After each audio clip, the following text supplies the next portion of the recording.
20 minute में 20 खबर में आपका स्वागत है और मैं हूं आपके साथ मनीष शर्मा।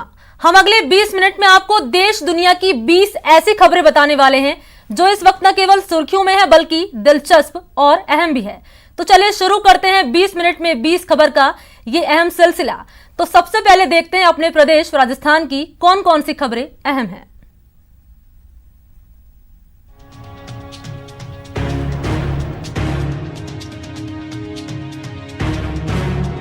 जोधपुर में आम और खास लोगों के साथ साथ अब मेडिकल स्टाफ भी कोरोना संक्रमित होते जा रहे हैं। अब तक मिली जानकारी के मुताबिक जोधपुर के अलग अलग अस्पतालों में 150 से ज्यादा डॉक्टर और 400 से ज्यादा हॉस्पिटल स्टाफ शामिल हैं। कोरोना संक्रमित होने वाले 150 डॉक्टरों में सीनियर और रेजिडेंट डॉक्टर्स दोनों शामिल हैं। तो डॉक्टर को पॉजिटिव आ रहे हैं, काफी सीनियर डॉक्टर आ गए, कम से कम 10-15 सीनियर डॉक्टर आ गए हैं। इसका मतलब है और जबकि वो डॉक्टर भी हैं जिन्होंने कोविड में ड्यूटी नहीं करी, फ्री ऑफ वजह, इसका मतलब कम्युनिटी स्प्रेड हो चुका है यहाँ पर। और इसलिए मेरा एक सुझाव है कि जनता से अपील है कि आप अपना जो सोशल डिस्टेंसिंग और मास्क वाले नियम को पालना करें। कोरोना संक्रामक बीमारी है, इसी वजह से उनका इलाज करने के दौरान डॉक्टर्स और मेडिकल स्टाफ इससे संक्रमित हो रहे हैं और डॉक्टरों के इस कदर कोरोना संक्रमित होने की वजह से आम लोग टेंशन में आ गए हैं कि उनका इलाज आखिर कौन करेगा।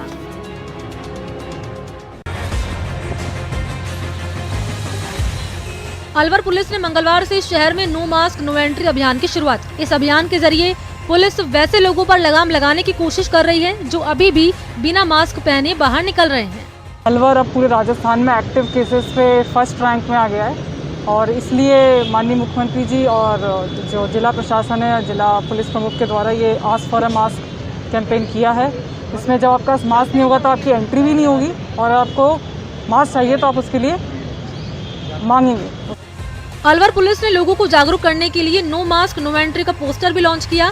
साथ ही मंगलवार को एक जागरूकता मार्च का भी आयोजन किया।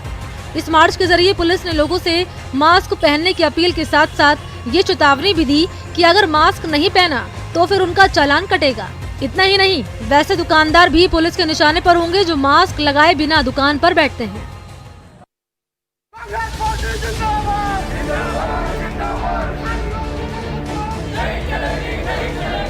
राजस्थान कांग्रेस भी दूसरे प्रदेश की तरह कृषि विधेयकों के खिलाफ प्रदर्शन करती रहेगी। राजस्थान कांग्रेस अध्यक्ष गोविंद सिंह डोटासरा ने ऐलान किया कि कांग्रेस 2 अक्टूबर को किसान मजदूर बचाओ दिवस मनाएगी। उन्होंने कहा कि एआईसीसी के निर्देशों के मुताबिक ही प्रदेश कांग्रेस भी विरोध प्रदर्शन की रूपरेखा तैयार कर रही है। जो तीनों कानून हैं जो केंद्र की सरकार लेकर के आई है वो किसान विरोधी कानून है। किसान को किसान नहीं रहने दिया जाएगा, मजदूर बना दिया जाएगा और बड़ी बड़ी कंपनियां आकर के किसान की जमीन के ऊपर, उनकी उपज के ऊपर कब्जा कर लेंगी। एआईसीसी ने सभी प्रदेशों की कांग्रेस इकाई से 24 सितंबर से लेकर 10 अक्टूबर तक कृषि बिल के खिलाफ प्रदर्शन और कार्यक्रमों के आयोजन का खास टास्क दिया है।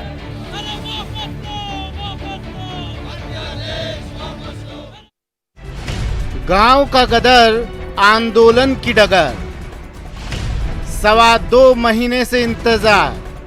गांव का गदर है और कृषि विधेयक पर आंदोलन की डगर भी। 2.25 महीने से कांग्रेस को संगठन का इंतजार है, लेकिन 15 जुलाई से केवल प्रदेशाध्यक्ष गोविंद सिंह डोटासरा ही संगठन की अकेले कमान संभाले हुए हैं। सचिन पायलट को प्रदेश अध्यक्ष पद से हटाते ही कांग्रेस की सभी कार्यकारिणी भंग की गई थी। तब से प्रदेश, जिला और ब्लॉक कार्यकारिणी में एक भी पदाधिकारी की नियुक्ति नहीं हुई। आपको बता दें कि 400 ब्लॉक, 39 जिला कार्यकारिणी और प्रदेश कार्यकारिणी का गठन होना है। करीब 15,000 से ज्यादा नेता कार्यकर्ता नियुक्ति के इंतजार में हैं।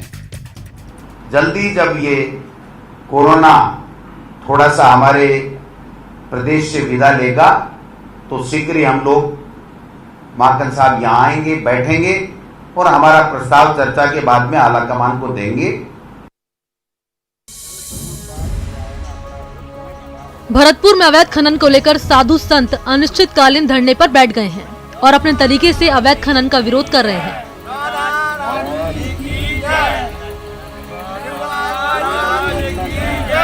धरने पर बैठे इन साधु संतों का कहना है कि केरुआ पहाड़ी के पास अवैध खनन की वजह से न केवल पर्यावरण को बेहद नुकसान पहुंच रहा है, बल्कि प्रदेश के राजस्व में कमी भी आ रही है।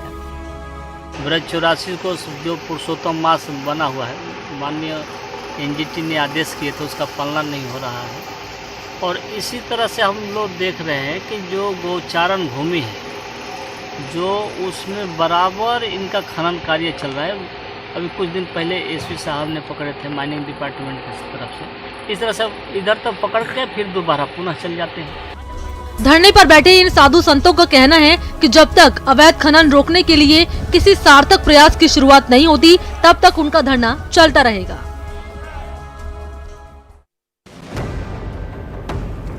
पुलिस की गिरफ्त में आए इन्हीं दोनों पर आरोप है कि 17 सितंबर की रात इन्होंने एक शख्स को स्कूटी समेत जिंदा जला दिया था। पुलिस की गिरफ्त में आई इस महिला का नाम संजू देवी है और इस शख्स का नाम अमित है। पुलिस का कहना है कि 17 सितंबर को जिस शुभकरण स्वामी की मौत स्कूटी समेत जल जाने की वजह से हुई थी, उस केस की जांच के दौरान उनके हाथ एक सीसीटीवी फुटेज लगा है, जिसमें ये दोनों उन्हें निढाल अवस्था में एक बाइक पर ले जाते दिखे। इसी के बाद इन दोनों को गिरफ्तार किया गया है।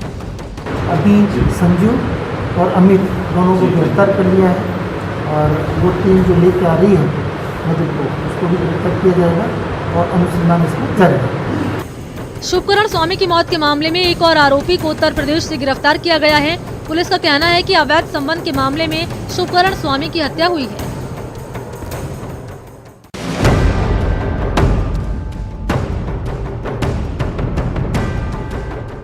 उदयपुर जिले के लूंदा क्षेत्र के अमरपुरा जागीर गांव के ग्रामीण इन दिनों परेशान हैं। परेशानी का कारण बना है गांव में लगा बिजली का मीटर। ग्रामीण बिजली जलाएं या ना जलाएं, गांव में बिजली आए या ना आए, लेकिन बिल हर महीने हजारों में पहुंच जा रहा है। जिसने कनेक्शन लिया है वो भी परेशान है, क्योंकि मीटर रीडिंग में यूनिट 203 दिखता है और बिल में यूनिट बढ़कर 556 हो जाता है। बाड़े में कनेक्शन करवा रखा है, एक बल्ब जल रहा है वहाँ पर 7 वाट का और मीटर में रीडिंग 203 आ रही है। बिल कितना आया है? मेरा बिल 3600 रुपए का आया है, 3600। दूसरी ओर बिजली विभाग के अभियंता समस्या को सुलझाने का दावा कर रहे हैं। पहला केस जो आपने बताया कि उसके रीडिंग ज्यादा आ रही है, मतलब जो मीटर में उसके बिल में है रीडिंग, उससे उसके जो मीटर में रीडिंग है वो कम है। तो अपन इसको क्या करेंगे कि अगर इसकी एक बाय ह्यूमन मिस्टेक से अगर इसकी हो गई है तो इसको बिल्कुल सही करवा देंगे। दूसरे केस में जो आप कह रहे हो कि लाइनमैन ने आंकड़ी डाली है और उससे 500 रुपए लिए हैं उसने, तो उसकी मैं बिल्कुल जानकारी लूंगा पूरी कंप्लीट, दोनों पक्ष को साथ में बिठा के, और अगर लाइनमैन दोषी पाया जाता है तो उसके खिलाफ कार्रवाई की जाएगी। ग्रामीण कई महीनों से गलत मीटर रीडिंग की समस्या से जूझ रहे हैं, लेकिन बिजली विभाग की ओर से अभी तक समस्या का समाधान नहीं किया गया। 20 मिनट 20 खबर में राजस्थान के बाद अब आपको दूसरे प्रदेशों की अहम खबरें दिखाते हैं। जम्मू के अखनूर में स्थानीय पुलिस और भारतीय आर्मी के जवानों की सतर्कता ने लश्कर की एक बड़ी साजिश नाकाम कर दी। सुरक्षा बलों ने यहां से भारी मात्रा में हथियार और गोला बारूद बरामद किया है। बरामद हथियारों में AK-47 राइफल, जिंदा कारतूस और स्टार पिस्टल शामिल है। सेना के मुताबिक इन हथियारों की सप्लाई ड्रोन के जरिए की गई। सेना के मुताबिक इस इलाके में संदिग्ध हालत में उड़ते हुए एक ड्रोन को देखा गया। इसी ड्रोन को ट्रैक करने के लिए सेना और पुलिस ने मिलकर सर्च ऑपरेशन चलाया, जिसमें ये हथियार बरामद हुए। ये हथियार किस आतंकी संगठन ने जमा किए थे और वो इसका इस्तेमाल कहां करने वाले थे, इसको लेकर तफ्तीश जारी है। लेकिन बताया जा रहा है कि ये हथियार आतंकी संगठन लश्कर के हो सकते हैं। आतंकियों के इस ड्रोन कनेक्शन के बाद स्थानीय पुलिस के साथ ही अब केंद्रीय खुफिया एजेंसियां भी सतर्क हो गई हैं।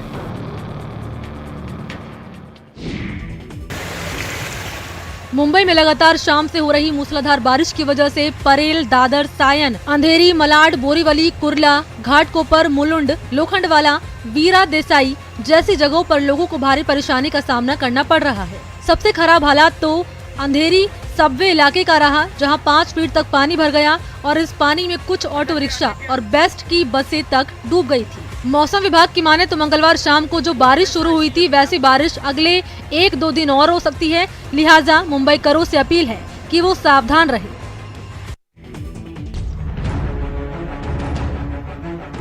सुशांत की मौत के बाद से शुरू हुई एनसीबी की जांच में एक के बाद एक कई बड़े राज खुल रहे हैं और अब ड्रग्स के खेल के तार विदेशों से भी जुड़ने लगे हैं।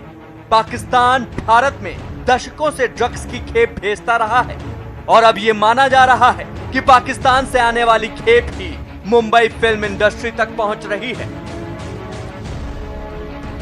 पाकिस्तान पंजाब और जम्मू कश्मीर के रास्ते भारत में ड्रग्स सप्लाई करता है। पाकिस्तान ड्रग्स कनेक्शन की कई अहम लीड्स एनसीबी के हाथ लगी हैं।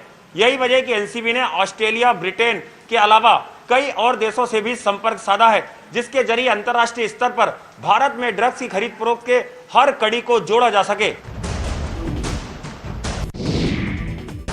फिल्म इंडस्ट्री में ड्रग्स की उलझी गुत्थी सुलझाने में लगी एनसीबी को अब तक बहुत से पुख्ता सबूत मिल चुके हैं, लेकिन एनसीबी इस मामले में फूंक फूंक कर कदम रख रही है। एनसीबी के सूत्रों के मुताबिक मुंबई की फिल्म इंडस्ट्री में पहुंच रहा नशे का सामान पाकिस्तान से आ रहा है और इसका एक रूट बना हुआ है। मुंबई पहुंचने वाले नशे के सामान का सफर पाकिस्तान से शुरू होता है। पाकिस्तान से ड्रग्स को पंजाब के अमृतसर पहुंचाया जाता है। यहां से ड्रग्स दिल्ली लाया जाता है और फिर दिल्ली से अलग अलग रास्तों से मुंबई पहुंचाया जाता है। एनसीबी को मुंबई की पूरी फिल्म इंडस्ट्री को ड्रग्स की सप्लाई करने वाले उस शख्स का भी पता मिल चुका है जो सीधे तौर पर पाकिस्तान से जुड़ा है और एनसीबी इस शख्स पर जल्द ही कार्रवाई कर सकती है। एनसीबी के सूत्रों के मुताबिक फिल्म इंडस्ट्री में ड्रग्स पाकिस्तान से पहुंच रहा है।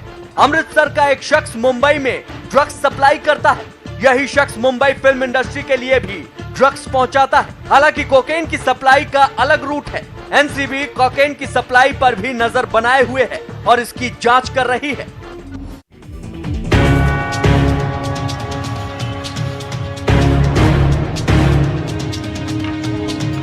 पश्चिम बंगाल के कूच बिहार में पुलिस और एसएसबी ने ज्वाइंट ऑपरेशन में 1 करोड़ 17 लाख की नकली नोट बरामद किए हैं। पुलिस ने आरोपियों के पास से 1 किलो 200 ग्राम सोना भी बरामद किया है।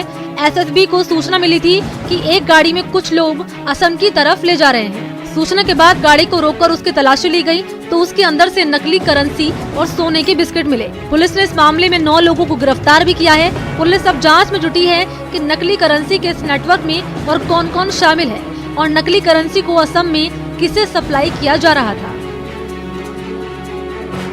तो मोटरसाइकिल वाला था जो स्क्वाड कर रहा था, तो हम टोटल 9 आदमी को विभिन्न जगह का है। तो ये लोग एक ऑर्गेनाइज्ड हम परसीव कर रहे हैं, ऑर्गेनाइज्ड कुछ गैंग है जो ऑपरेट कर रहा है फोर्ज करेंसी नोट के। भारत समेत दुनिया के कई हिस्सों में विवादों में उलझा हुआ चीन अब विवादों को बातचीत के जरिए हल करने के रास्ते तलाश रहा है। चीन के राष्ट्रपति शी जिनपिंग ने संयुक्त राष्ट्र महासभा में एक बड़ा बयान दिया है। जिनपिंग ने साफ कहा कि उनका युद्ध लड़ने का कोई इरादा नहीं। इससे पहले भारत और चीन के बीच हुई बातचीत में भी और सैनिक नाव भेजने की सहमति बनी है। जिनपिंग ने कहा कि दुनिया को सभ्यताओं की लड़ाई में नहीं फंसना चाहिए, बड़े देशों को बड़े देशों जैसे ही काम करना चाहिए। शी की ये टिप्पणी अमेरिकी राष्ट्रपति डोनाल्ड ट्रंप की ओर से कोरोना वायरस महामारी के लिए चीन की जवाबदेही तय करने की मांग करने के बाद आई है। इससे पहले भारत के प्रधानमंत्री नरेंद्र मोदी ने 4 मिनट के वीडियो संदेश में संयुक्त राष्ट्र को आईना दिखाते हुए कहा था कि ये विश्वसनीयता के संकट से जूझ रहा है और इस पर गौर करने की जरूरत है। पीएम मोदी ने कहा था कि हम व्यापक सुधारों के बिना पुराने ढांचे के साथ आज की चुनौतियों का मुकाबला नहीं कर सकते।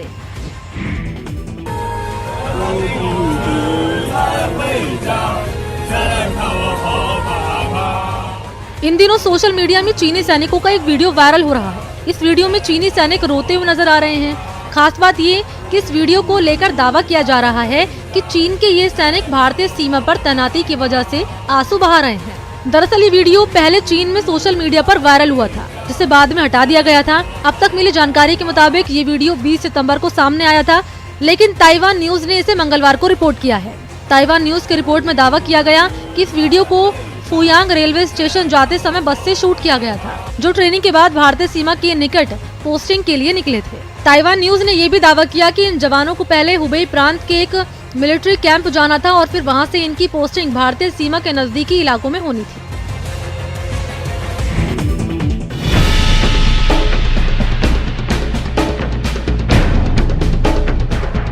अपने समय के भारत की आन बान और शान का प्रतीक युद्धपोत विराट अब खंड खंड होने को तैयार है।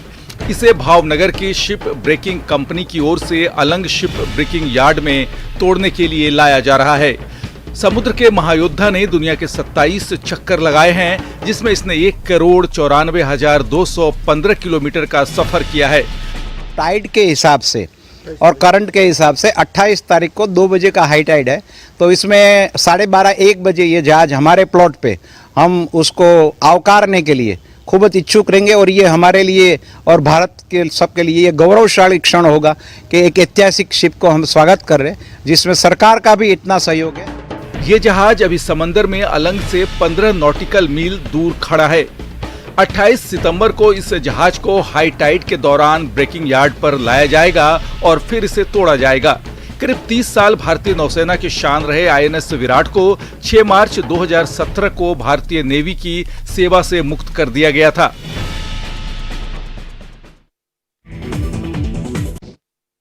बढ़ते आगे, जयपुर में